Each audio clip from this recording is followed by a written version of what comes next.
방금 부 변호사님께서 또 말씀 중에 최근에 좀 판결들이 잘 결실을 맺었다고 전해 들었는데요. 저도 라운법률 TV 또 직원분께 들은 바로 집합 건물 분쟁 관련해서 대법원 파기환송 승소 판결을 받았다고 하더라고요. 대법원 파기환송 승소 판결이 집합 건물 분쟁과 관련해서는 굉장히 드문 결과라고 하는데 변호사님 축하드립니다. 네, 고맙습니다. 굉장히 드문 일이어서 네, 그렇죠. 네, 그래가지고 이제 바로 제가 또 이제 부교사님과 같이 일하시는 다른 분들, 부인이 바쁘셔가지고 이렇게 물어보니까 이제 집합 건물에서 임차인 같은 분들도 관리단 집회를 열지 않고서 서명 결의에 참여해서 관리인 선임 등 의결권을 행사할 수 있다는 내용으로 이렇게 제가 전해 들었어요. 이 부분은 또 저는 사실 좀 생소해서 우리 또 시청자 여러분들도 집합 건물 분쟁과 관련해서 변호사님이 좀 간략하게 소개를 해주시면 좀 더 이해가 빠를 것 같은데요. 변호사님 좀 소개 좀 해주시죠. 네, 이 사례 같은 경우는 제가 직접 수행했던 사례인데요. 이게 하급심, 그러니까 1심과 2심의 어떤 판단과 그리고 대법원의 판단이 달랐던 사안입니다. 집합 건물, 이제 시행사가 이 건물을 준공하고 분양이 완료되면 그다음부터는 거기에 있는 임차인들이나 아니면 구분 소유자들이 그 건물에서 관리를 맡게 돼요. 그런데 그런 상황에서 이 건물의 구분 소유자들은 거의 없거든요. 이제 임차인들이 많이 거기 계시잖아요. 그러다 보니까 어떤 관리단을 구성하기 위해서 구분 소유자들이 모이시는 게 아니라 임차인들이 모이시게 됐어요. 근데 임차인들이 모이셔도 이 집합건법상의 어떤 관리단 집회를 열기가 굉장히 어려웠던 겁니다.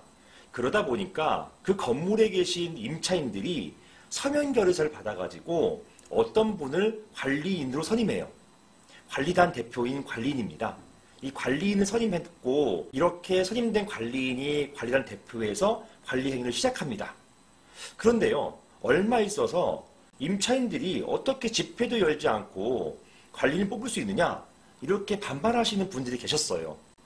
그래서 1심 법원에다가 이건 문제가 있다. 이렇게 임차인들이 서면 결의를 통해 가지고 뽑은 관리인은 적법한 관리인이 아니다 라고 하는 그런 소송을 제기했습니다. 그리고 1심에서는 그게 맞다. 임차인들이 서면 결의로 관리인 뽑을 수 없다. 이런 결정이 났던 것입니다. 그리고 여기에 대해서 가처분을 이의했지만 마찬가지로 동일한 결과가 나왔던 것이고 이게 서울고등법원 항고심으로 올라갔어요. 올라갔는데 고등법원도 마찬가지였습니다. 점유자는 관리단 집회를 열어서 그 집회에 참석해서 의결권을 행사할 수 있을 뿐이지 이렇게 서면 결의를 통해 가지고 어떤 의결권을 행사할 수는 없다. 이게 결론이었어요. 이게 이제 대법원 가서 파기환송된 것입니다. 대법원에서는 법에서는 서면 결의를 두었고 이 서면 결의에 대해서 점유자를 배제하는 규정은 없다. 그리고 점유자들도 집합건물법이 2012년도 12월달 개정되면서 점유자도 관리인 선임 등에 있어서는 의결권을 행사할 수 있도록 신설 규정을 만들었는데 그 규정의 취지가 바로 점유자도 집회이든 서면 결의든 이렇게 의결권을 행사할 수 있는 취지인 것이지 이걸 가지고 함부로 점유자는 서면 결의는 안 되고 관리단 집회 참여해서만 의결권을 행사할 수 있다라고 해석할 근거는 없다. 이런 취지의 대법원 판결이 있었던 것입니다.